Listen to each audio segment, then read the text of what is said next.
안녕하십니까? 오늘 저는 성경 말씀을 함께 묵상하면서 이 성경 본문의 말씀, 예수님을 슬프게 하신 장면을 좀 묵상하길 원합니다. 요한복음 11장은 예수님을 슬프시게 한 장면이 나옵니다.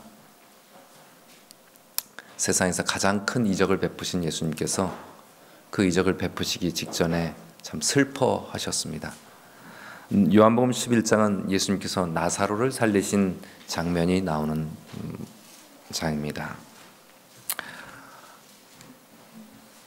요한복음 11장 1절에 어떤 병자가 있으니 이는 마리아와 그 자매 마르다의 마을 베다니에 사는 나사로가 병들었다고 합니다.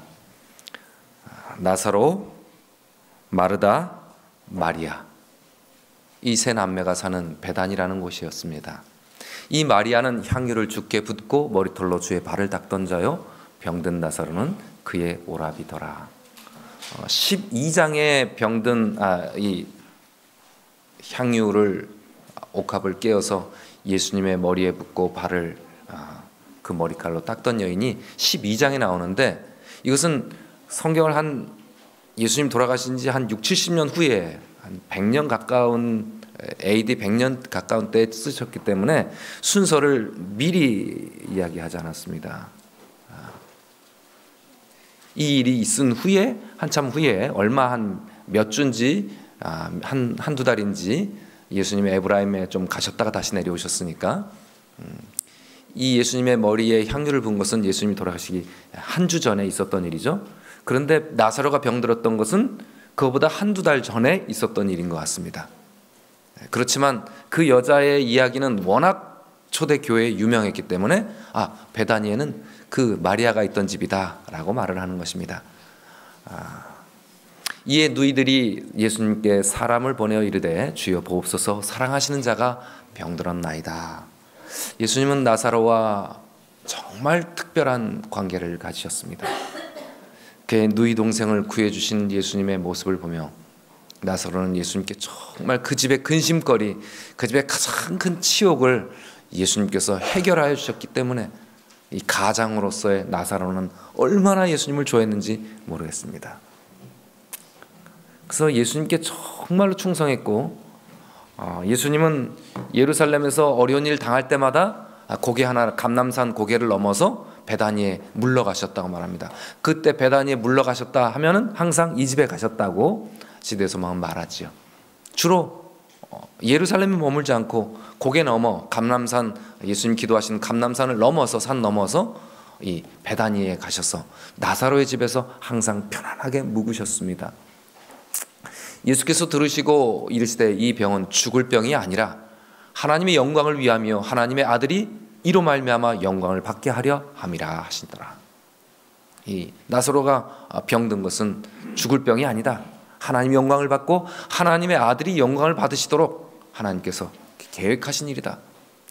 예수께서 본래 그 마르다와 그 동생 나사로를, 그 동생과 나사로를 사랑하시더니, 본래 사랑하시더니 나사로가 병들었다함을 들으시고 그 계시던 곳에 이틀을 더 유하시고 그 후에 제자들에게 이르시되 유대로 다시 가자 하시니 제자들이 말하되 라삐여, 방금도 유대인들이 돌로 치려 하였는데 또 그리로 가려 하시나이까. 방금 요한복음 10장인 그 장면이 잘 나옵니다. 아버지와 내가 하나이다라고 예수님 말씀하니까 유대인들이 격분하여 이 참남함, 신성 모독을 인해서 예수님을 돌로 치겠다고, 너희들이 왜 나를 돌로 치려고 하느냐라고 물으시니까 너가 선한 일을 행한 것 때문에 치는 것이 아니라 너가 나면서부터 소경된 사람을 눈뜨게 한 것, 그것 때문에 우리가 잘못하는 게 아니라 너가 하나님의 아들이라고 주장하는 것, 그것 때문에 신성 모독으로 우리가 너를 친다고 말합니다. 그때 예수님께서 그것을 피하여 나오셨습니다. 그렇게 돌로 치려는 유대인들이 가장 가까운 예루살렘에 가득 모여 있는데 바로 그 고개 너머에 예수님이 가시겠다고 하니까 제자들이 걱정이 아주 그들의 가슴이 답답하게 만들 만큼 걱정이 심하게 된 것입니다. 방금 전까지 돌로 치려 했는데 또 그리로 가시랍니까? 예수님께서 이틀을 유하시고 안 가시는 거 보면서 아, 예수님이 위험하니까 안 가시나 보다라고 했는데 다시 가자고 하시니까 이 말씀을 하신 후에 우리 친구 나사로가 잠들었도다. 그러나 내가 깨우러 가노라. 제자들이 이르되 주여 잠들었으면 낫겠습니다 말합니다. 이것은 예수님이 그냥 죽은 것이 아니라 잤다고 말하는 것처럼 그들이 생각했다고요. 예수께서 밝히 말하십니다. 나사로가 죽었느니라. 한 이틀 후에 죽었다는 소식이 아직 들리지 않았습니다.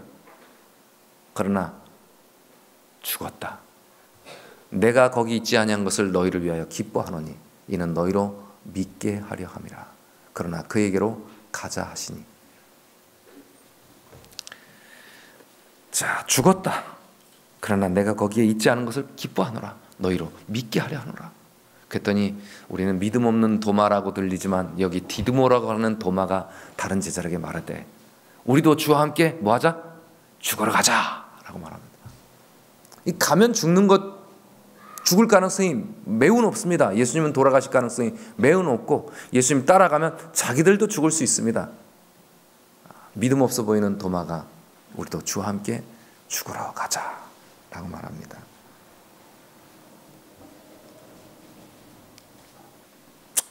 그때 예수님께서 이제 예루살렘 어기 베다니 마을에 이르셨습니다. 여기는 예루살렘 17절에 보면 예루살렘에서 5일이 떨어졌다 그러니까 2km 떨어진 거예요. 2km 떨어졌으면 아마 저기 저 부대 마을을 조금 지나서 그 금곡 입구쯤 되는 것 같습니다. 아주 가까운 곳입니다. 거기에 이르렀다 하니까 사람들의 말이 들리니 마르다가 집에서 울고 있다가 예수님이 오신다는 말을 듣고 곧 나가 맞이합니다. 마리아는 집에 앉았습니다. 아마 삐졌는지 모르겠습니다. 예수님이 하루면 기별을 전했고 그 다음에 이틀을 더 계셨으니까 하루 전했으면 하루 만에 오셨을 텐데 예수님 안 오셨습니다. 이미 물론 돌아가셨지만 그러나 예수님 바로 오지 않으신 것에 대해서 마르다는 속상했는지 모르겠습니다. 마르다는 쫓아나갑니다. 예수님 주께서 여기 계셨더라면 내 오라버니가 죽지 아니하였겠습니다. 그러나 나는 이제라도 주께서 무엇이든지 하나님께 구하시는 것을 하나님이 주실 줄을 아나이다. 지금 예수님이 하나님께 기도하시면 하나님 뭔가를 주실 줄을 믿습니다. 예수님 말씀하십니다. 내 오라비가 다시 살아나리라. 마르다가 말합니다. 마지막 날 부활 때에는 다시 살아날 줄을 내가 아나이다. 자, 이 믿음이 참 위대한 믿음이었다고요. 당시에 사두개인들은 부활을 믿었습니까? 안 믿었습니까? 안 믿었죠. 바리새인들은 부활을 믿었습니까? 안 믿었습니까? 믿었습니다. 부활을 믿는 사람, 안 믿는 사람 있습니다. 그런데 마르다는 예수님의 가르침을 잘 받은 사람입니까? 예. 맨날 부엌에서 봉사만 하는 사람이었습니까? 지금도 우리 성도님들 부엌에 누군가 계신가요?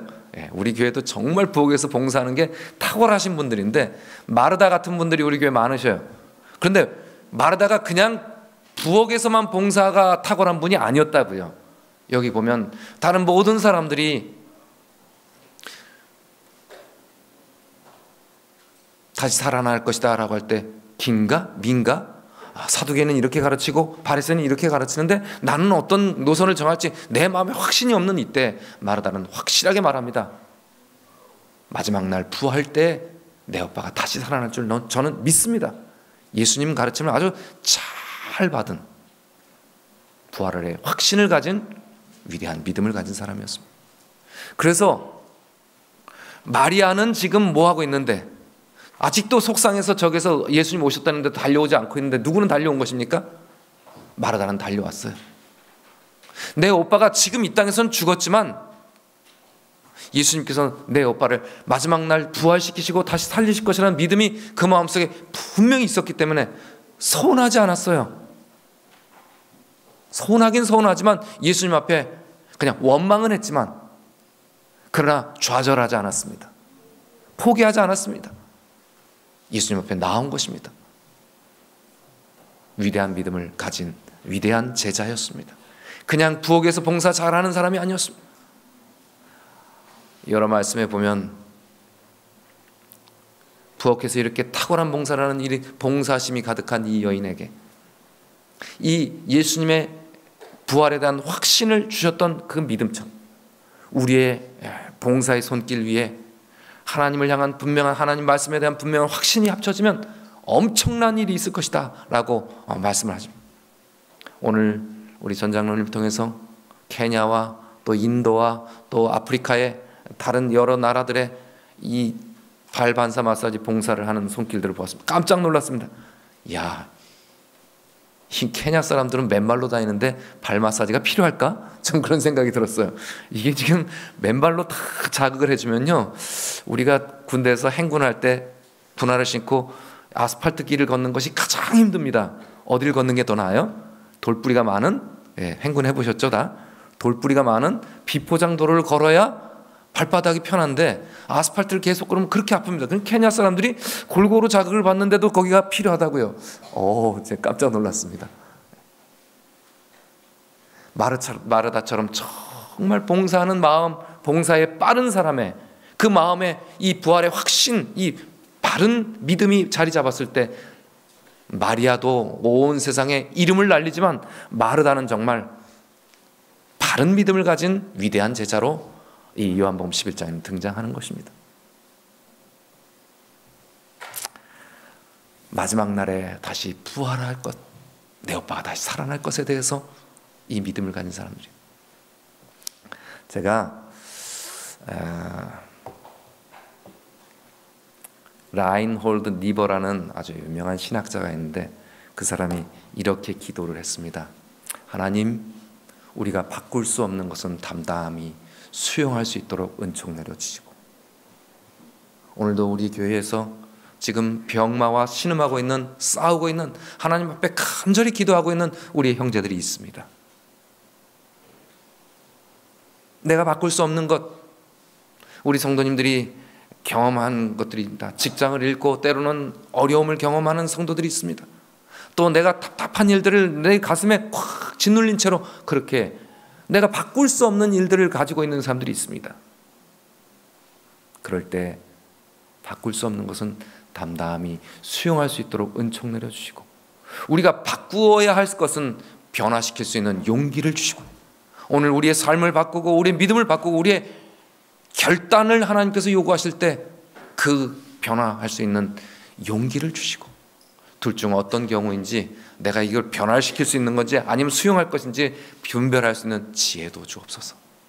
그리고 하루하루를 소중히 여기며 진지하게 보내게 하시고 순간순간을 누리게 하옵소서. 마르다가 어쩌면 이런 믿음을 가진 사람인지 모르겠습니다. 뒤에 더 중요한 부분이 있습니다. 여러 어려움들을 평강으로 가는 오솔길로 여기게 하시고, 우리에게 닥치는 여러 어려움들을 우리의 평강으로 가는 오솔길로 하나님께서 인도하시는 것으로 여기고, 이 죄 많은 세상 내가 원하는 것만 받아들이지 말고 주님께서 그랬던 것처럼 있는 그대로 끌어안게 하옵소서. 십자가의 잔도 주님이 받으셨던 것처럼 내가 원하는 것만 받는 것이 아니라 주께서 원하시는, 만일 주님의 뜻이라면 나의 원대로 하지 마옵소서 라고 말씀하셨던 것처럼 내가 끌어안게 하옵소서. 주님의 뜻에 전적으로 맡기면서, 주님의 뜻에 전적으로 맡기면 주께서 모든 것을 잘 되게 하신다는 것을 신뢰하게 하사 이 세상 살아가면서 저희들 그런 대로 행복하게 해주시고, 다음 세계에서는 부활하신 주님과 함께 하는 최고의 행복을 영원히 누리게 하옵소서. 이 믿음 누가 가졌다고요? 마르다가 가졌다고요. 그런데 사두개인들은 그때 부활 없다고 믿었습니다. 그래서 어디에만 집중했습니까? 이 세상에만 집중했습니다. 아주 집중하되 몰두했습니다. 그래서 제사장 직분도 사고 팔고 막 교회에서 막 장사도 하고요, 성전 안에서 장사도 하고 별짓을 다 했습니다. 왜냐하면 이 땅에서 잘 살아야 되니까요. 부활이 없으니까요. 그런데 오늘 주님을 슬프게 하시는 가장 큰 것이 무엇일까요?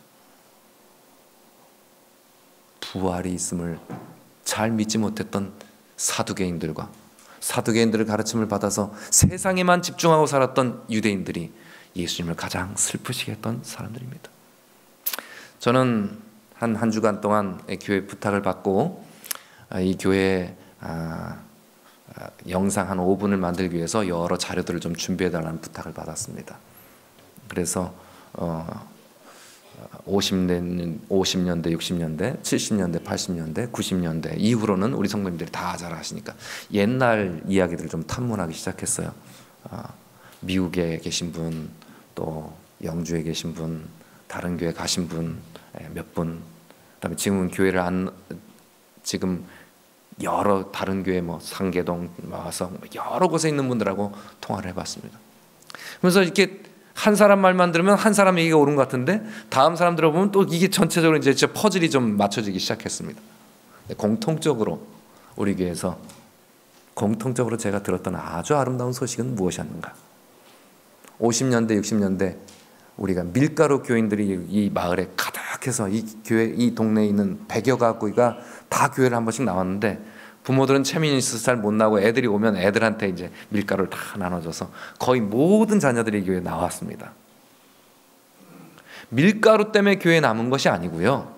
밀가루가 끝나고 나서 안천수 목사님의 사경 집회, 예언 집회에 사람들이 이 땅에서 우리가 지금 이렇게 비참하게 살고 있지만 하나님께서 이 땅을 끝내시고 다시 재림하실 것이라는 그 소식을 듣는 순간 사람들이 가슴이 뜨거워져서 교회 나오기 시작했다는 것입니다. 그리고 우필원 목사님이 여러 번 오셨대요.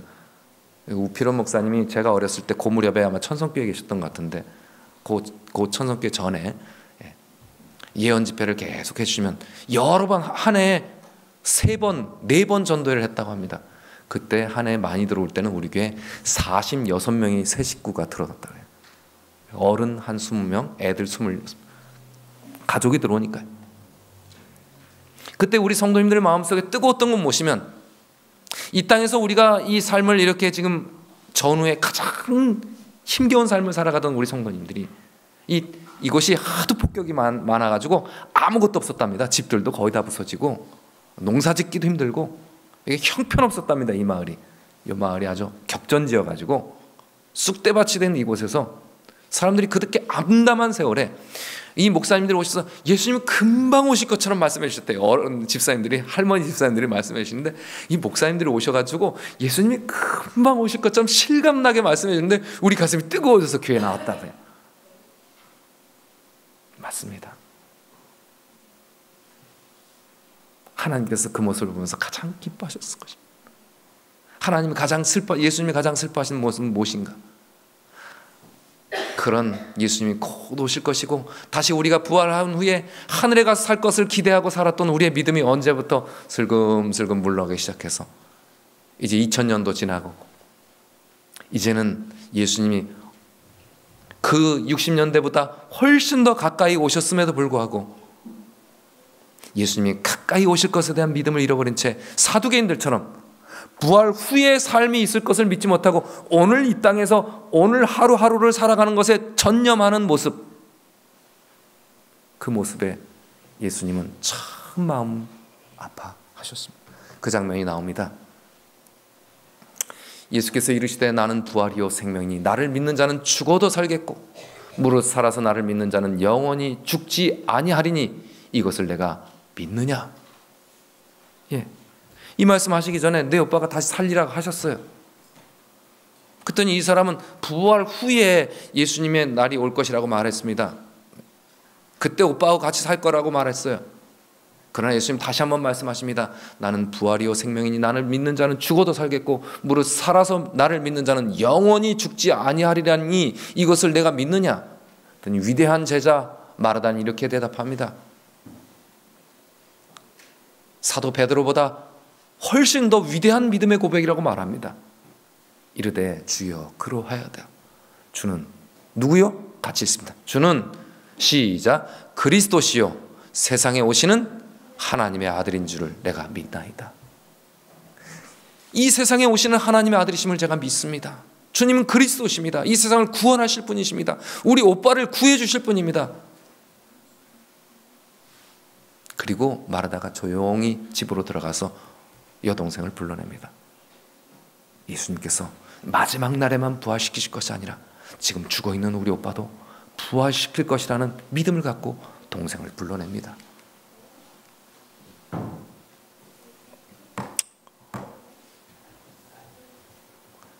예수님께서 이 일을 기뻐하신 것, 나사로가 죽게 된 것을 오히려 기뻐하신 것은, 나사로 때문에 슬퍼하셨다고, 여기 예수님이 무덤에 가서 슬피 우셨다고 말합니다. 그런데 예수님은 나사로의 기쁨을 오히려 기뻐하셨다고 그랬습니다. 성경에 보면.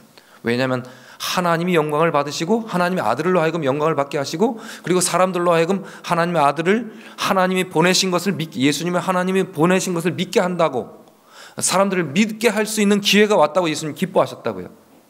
왜냐하면 10장 34절에 예수님이 하나님의 아들이라고, 하나님과 한 몸이라고, 하나이라고 말하니까 돌로 치려고 하는 사람들에게 말합니다.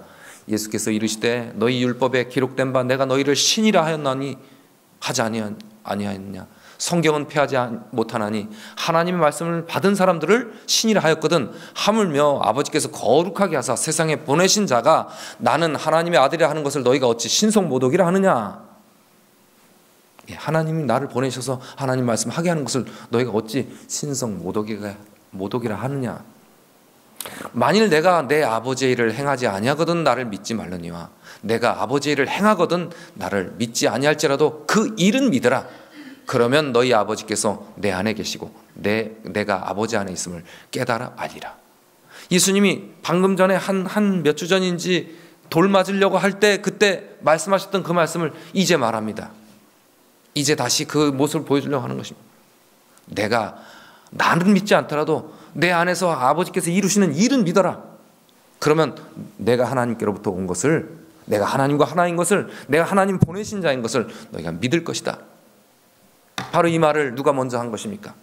주는 그리스도시요 살아계신 하나님이 보내신 자이십니다라고 말하다는 말했습니다. 자, 이제 예수님께서 돌을 옮겨 놓으라 하셨습니다. 사람들이 돌을 옮겨 놓았습니다. 예수께서 눈을 들어 하늘을 우러러 보십니다. 저길 봤더니 안 보이네요. 이르시되 아버지여 내 말을 들으신 것을 감사하나이다. 항상 내 말을 들으시는 줄을 내가 알았나이다. 그러나 이 말씀하옵는 것은 이 둘러싼 무리들을 위한 것이니 아버지께서 나를 보내신 것을 그들로 믿게 하려 함입니다. 이 말씀하시고 큰 소리로 나사로야 나오라 하시니 죽은 자가 수족을 다 배로 동인 채로 나옵니다. 얼굴은 수건에 쌓였습니다. 예수님께서 풀어놓아 다니게 하라 하셨습니다. 자, 이 장면은 세상에만 몰두하고 사는, 부활이 없는 것처럼 살고 이 세상 너머의 삶이 없는 것처럼 살아가는 이 슬퍼하는 유대인들을 보면서 예수님이 하신 일입니다. 예수님이 이 일을 하시기 전에 성경에 보면 예수님이 매우 슬퍼하시고 눈물을 흘리셨다고 말씀합니다.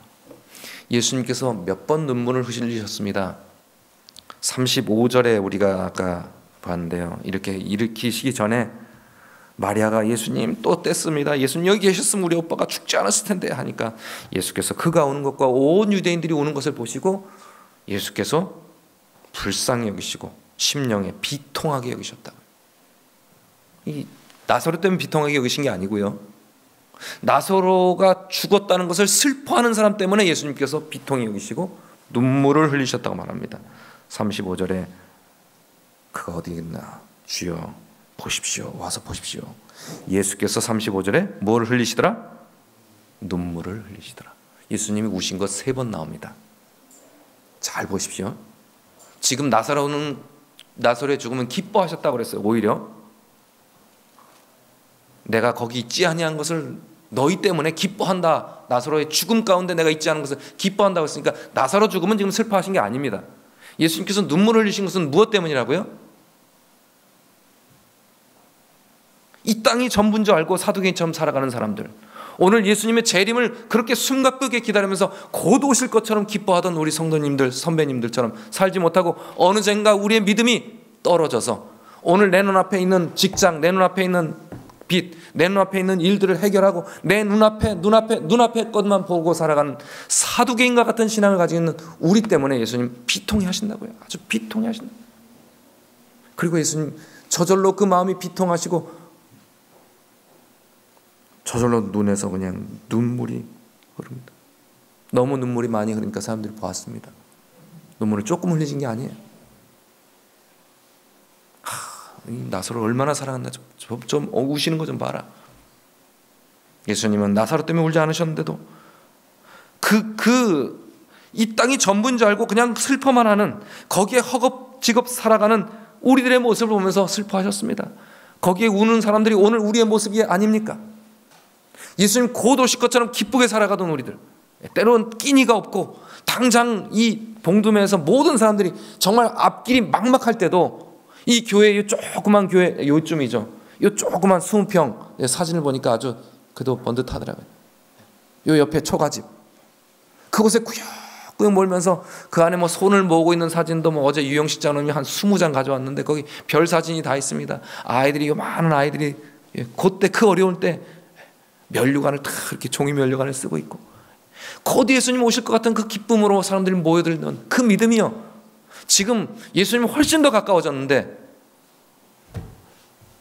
내 직장, 내 집, 내 자식, 쓸데없는 걱정에만 몰두하고 있으니 예수님이 뭐가요? 가슴이 비통하셔서 눈물이 나오는데 그냥 모든 사람들이 보일 정도로 눈물이 나오셨다고. 예수님이 가장 슬퍼하시는 건 무엇이에요? 우리의 신앙 자세, 신앙 모습이 예수님 슬프게 하는 것입니다. 오늘 우리 모습 보고 예수님 슬퍼하지 않으셨으면 좋겠습니다. 누가복음 19장 41절에 예수님이 나귀를 끌어오라 하시고 나귀를 타고 입성하십니다.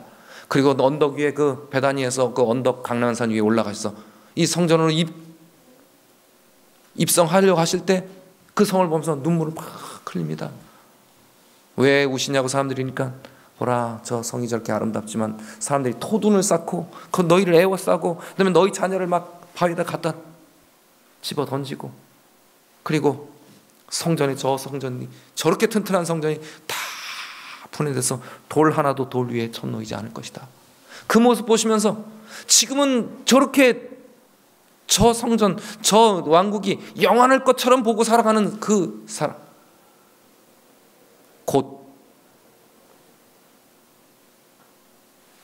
그들에게 종말이 임박할 것을 보시면서 그것이 전부처럼 알고서 거기에만 몰두하는 사람들을 보면서 예수님은 우셨습니다. 그냥 꺼이꺼이 우셨다고 말해요. 그러면 히브리서 5장 7절에는 예수님이 그 다음에 한 1년 정도 더 있다가 또 한 번 심하게 우신 얘기가 나옵니다. 그는 육체에 계실 때 자기를 죽음에서 능히 구원하실 얘기 어떻게 해요? 파란 글씨요. 우리 성도님들 같이 한번 읽어볼까요? 심한 통곡과 눈물로 간구와 소원을 올리셨다고요. 심한 통곡하셨다고 예수님이요. 눈물로 간구하셨고 소원을 아뢰셨다고요. 어떤 소원을 아뢰셨을까요?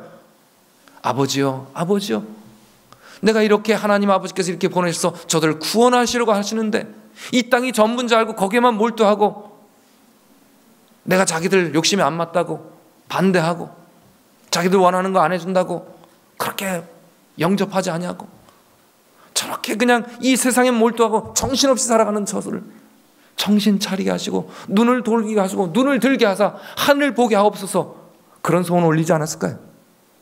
오늘 우리 주님께서 우리를 위하여 말할 수 없는 탄식으로 기도하신다고, 성령께서 우리를 위해서 말할 수 없는 탄식으로 기도하신다고 하실 때 주님은 오늘 우리를 위해서 무슨 기도를 하실까요? 심한 통곡과 눈물로 간구로 소원을 아뢰시는 주님께서 오늘 주님의 간절한 소원이 우리에게 들리지 않으십니까? 우리의 눈이 하늘을 바라볼 수 있도록 마르다처럼 이 땅에서 봉사만 열심히 하는 사람이 아니라 확실한 믿음을 가지고, 믿음의 눈을 가지고 미래를 바라보는 그런 마르다처럼 우리가 살기를 바라시고 그 일을 위해서 기도하셨을 것이라고 확신합니다.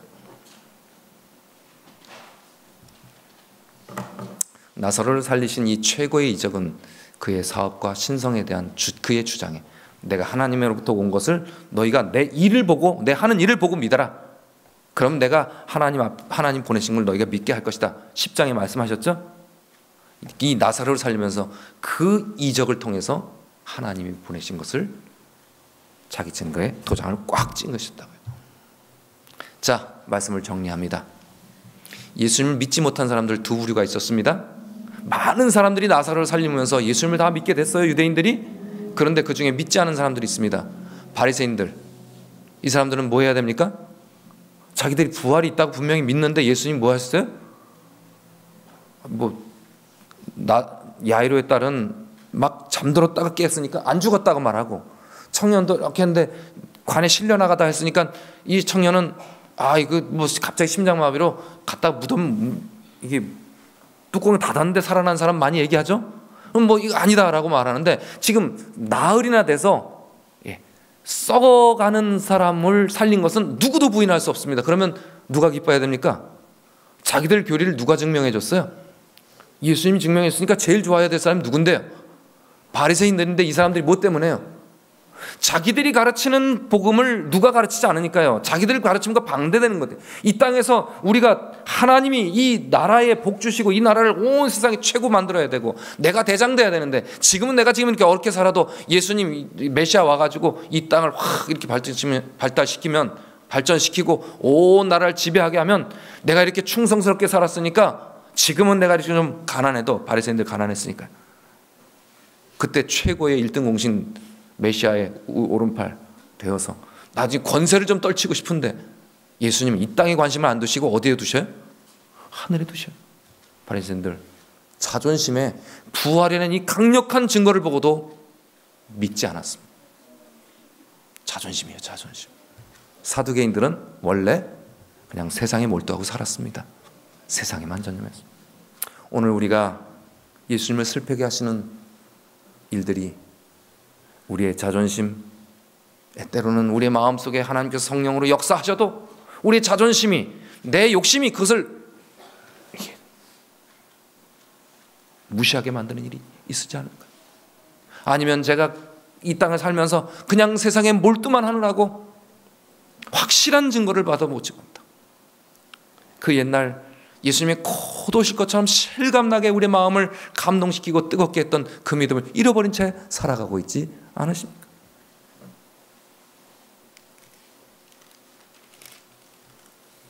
예수님이 부활하시고 승천하신 세대에, 부활하시고 승천한 이 요한의 복음이 기록되던 그 시대, 한 100년 때 그 마르다의 믿음은 가장 위대한 본보기가 되었습니다.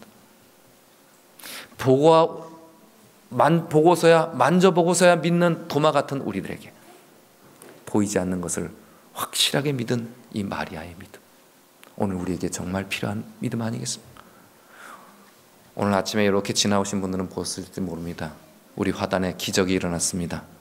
까맣게 그냥 시커멓게 있는 것 같더니 이만큼 큰 그 백합인지 뭔지 모르겠어요. 이파리가 쫙 솟아 올라왔습니다. 맨날 추워가지고 안 올라올 것 같고, 요즘 아침에 뭐 영하 2도밖에 안 되는데 바람은 얼마나 부는지 영하 10도 같이 느껴지는데도 뭐는 올라왔어요? 땅속에서 안 올라올 것만 같던 힘차게 빳빳하게 올라왔습니다. 그 추위를 뚫고. 이 땅에 예수님의 나라가 안 올 것처럼만 보입니다. 우리 눈앞에 있는 것만 전부인 것처럼 보입니다. 그러나 여전히 봄 기운은 오고 예수님의 발끝자국은 우리 눈앞에 뚜벅뚜벅 거리면서 눈앞에 예수님이 오심의 확실한 징조가 척 이제 우리 주님이 곧 아름다운 꽃필 예수님의 재림의 날이 우리 눈앞에 있을 것입니다. 우리가 마르다처럼 이 믿음을 가짐으로 도마에게 말하십니다. 내밀어서 내 옆구리 만져보고 내 손 만져봐라. 그리하여 믿음 없는 자가 되지 말고 뭐가 되라? 믿는 자가 되라. 예수께서 이르시되 너는 나를 본고로 믿느냐? 보지 못하고 믿는 자들은 복됩니다. 오늘 우리 성도님들, 눈에 보이진 않지만 눈에 안 보이던 것이 갑자기 벌떡벌떡 나오는 것처럼요, 우리 주님이 우리의 삶 가운데 분명히 다시 오실 것이란, 우리 삶을 확실하게 해결하실 메시아 그리스도 예수님께서 다시 오실 것을 우리의 삶 가운데 분명히 마르다처럼 믿게 되시길 간절히 바랍니다. 그리하여 우리 주님께서 우리의 삶의 여러 가지 곤란한 것들을 이겨낼 수 있는 믿음을 갖도록 축복하시길 간절히 바랍니다. 우리 주님을 슬프게 하시는 일 다시 복습합니다. 다 같이 읽습니다. 시작. 보이지 않는 것을 믿지 못하고 보아도 욕심이 눈앞에 가려 순종하지 못하고 당장 눈앞에 보이는 것에만 몰두하는 모습, 이 모습 떨쳐버리고 마라다처럼 믿음으로 전전하시는 그런 저와 여러분 되시길 바라며 말씀을 드리겠습니다.